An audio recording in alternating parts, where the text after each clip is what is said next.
All right, we're about 45, 50 feet up in the bucket truck.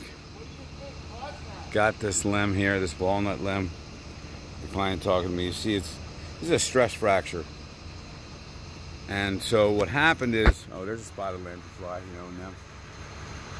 Anyhow, I just took the end of this branch off, and we're going to take it all the way back to this little upright here. So this side's coming off too, and I took some weight off of those two branches there. There's all the weight I took off from this limb here. It was quite a bit. There's 2 or 3 other branches. I took the weight off of them. So basically, this walnut limb, it had nothing but open sky out here towards the pines. Reached for that open sky, trying to get out from underneath the shadow of this ash tree here. And it simply overreached its ability to hold itself up. We had a big windstorm a few weeks back. Usually these type of stress cracks come from snow and ice loads.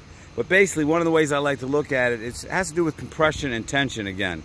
So if you look at that as a round I-beam that's just hanging out there with the weight on the end of it, you know, the top is going to be under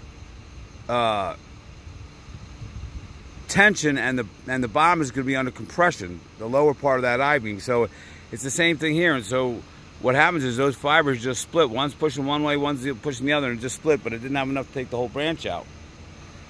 But so again, a reduction pruning, which I've been preaching for years, is a great way to prevent this sort of thing from happening. And of course, when sometimes a limb happens, this will happen, and it'll drop a big limb, whatever, and then all of a sudden the customer wants to cut the tree down, when that all it should have needed was a little reduction pruning. Like that walnut limb there, you can't tell how much I took off it, but quite a bit. It's all down on the ground now, and the one below it, they're good now. They're not going anywhere. No ice storm, no snow loads. They're gonna be fine. So we got some walnuts developing. It's starting to get a little heavy, and that wind was just a little bit too much for it blowing around here. Anyhow, the ash tree across the driveway there has not been treated for emerald ash borer. It looks like in pretty good shape. This one hasn't either, obviously. This one's pretty whooped, so it's interesting. He could maybe say, I mean, he could definitely clearly save this one if he wants to. All right, thanks for watching, guys. Again, tension and compression causing these stress cracks in the limbs. It's a good example of it right there. Thanks for watching. Have a great day.